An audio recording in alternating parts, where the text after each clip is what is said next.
Smettiamo di sperare. L'atto di sperare, speriamo che vada bene, speriamo che io me la cavo, come diceva un libro, speriamo che le cose si aggiustano.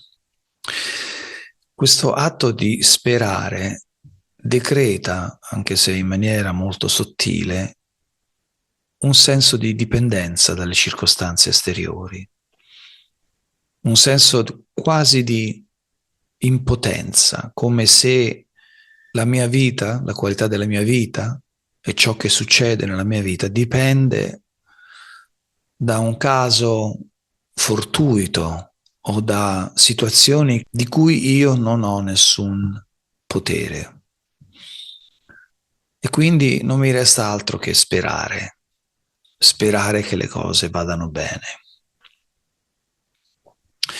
Questa è una mossa strategica psicologica usata anche da Obama, che era stato denominato il presidente della speranza, un grosso movimento politico proprio basato sulla speranza, quindi speriamo, speriamo, speriamo. E ogni volta che speriamo, ancora una volta, decretiamo che siamo impotenti, che il risultato di alcune situazioni, piuttosto che altre, non dipende da noi. Noi siamo delle piccole barchette in mezzo al mare e speriamo che non arrivi la bufera, speriamo che il sole esca, speriamo che il vento sia favorevole. Non c'è fondamentalmente niente di sbagliato nello sperare, ma ancora una volta è un decreto di sottile impotenza. È ora di ricollegarci con la nostra più intrinseca verità, che non si basa sulla speranza, ma si basa su una centratura con la nostra voce interiore, che è perfettamente in grado di guidare la nostra vettura e dirigerci dove desideriamo dirigerci. Pertanto, invece di sperare, possiamo decretare che è così. Neanche sarà così, perché sarà così ci proietta in un futuro infinito. Invece è così. Perché è così? Perché lo decido io. Perché io sono il creatore. Io sono colui che poi si riflette nello specchio. Pertanto, le sollecitazioni devono partire da me.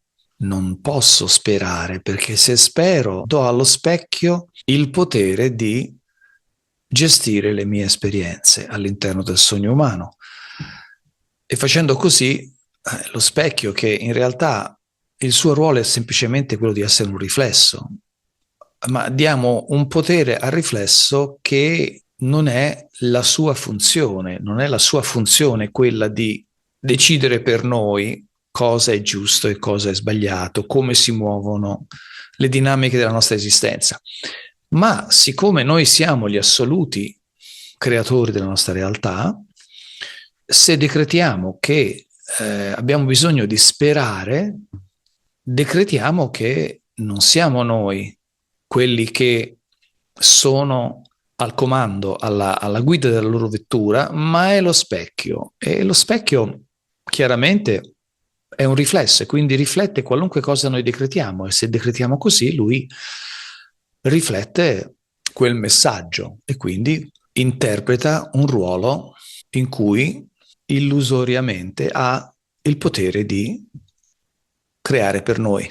Nel momento in cui smettiamo di sperare e ci colleghiamo con il nostro centro, e quindi invece di spero, io sono, è così. Ecco che energeticamente ci posizioniamo in una vibrazione di forza, ci colleghiamo con quella forza che ci è stata donata e che è la nostra condizione naturale di creatore. Noi siamo creatori e creativi.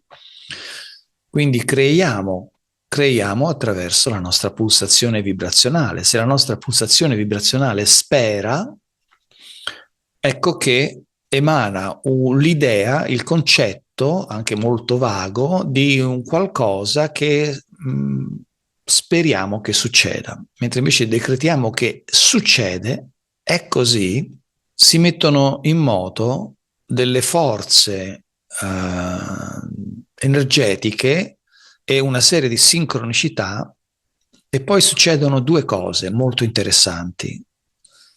La prima cosa che succede è che la sincronicità, che ci dice sempre sì e quindi si orchestra sempre attraverso il nostro decretare, e come abbiamo già detto molte volte, noi decretiamo attraverso cosa? Attraverso le nostre emozioni, attraverso i nostri pensieri, attraverso le nostre parole, attraverso i nostri credo, le idee che abbiamo adottato e anche attraverso chiaramente le nostre azioni.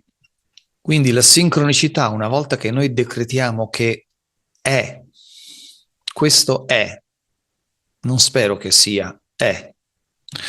A questo punto, come stavo dicendo un attimo fa, succedono cose interessanti perché la sincronicità identifica tutto ciò che è dentro di noi che non è allineato con questo nostro decreto, che non è allineato con questa nostra vibrazione, e ce lo mette davanti attraverso la sincronicità. Quindi la sincronicità porta alla luce tutto ciò che è incoerente a ciò che abbiamo decretato. Quindi se io dico è così e dico questo è ciò che creo in questo momento, la prima cosa che succede è che attraverso la sincronicità viene alla luce tutto ciò che dentro di me è incoerente con questo mio decreto, così che io possa assaporarlo, osservarlo, sentirlo e identificarlo, e una volta che è identificato, dal subconscio diventa conscio e adesso abbiamo una scelta, adesso ho una scelta, adesso posso scegliere se continuare a nutrire questa incoerenza tra quello che decreto e quello che invece è incoerente, oppure andare a fare il lavoro necessario per rimuovere questa incoerenza, per trasformarla in coerenza. Quindi quando io spero mi metto in una situazione di impotenza e quindi diciamo la sincronicità ci fa diventare come una barchetta in mezzo al mare sbattuta a destra e a sinistra. Con un ordine che però non dipende tanto da noi, perché noi ci siamo rimossi dal nostro ruolo di navigatori e ci siamo tolti dal timone e abbiamo detto no, io non sono degno, non sono capace di guidare la mia barchetta in mezzo all'oceano, e quindi mi rimuovo dal timone e il timone va da solo. E chiaramente andiamo a destra e a sinistra, su e giù, in posti che magari non sono quello che veramente desideriamo. Consideriamo che anche in questo c'è un ordine, tutto è sempre perfettamente orchestrato, ma viene un momento in cui invece di sperare cominciamo a decretare con assoluta centratura con la nostra voce, coscienti che siamo noi quelli che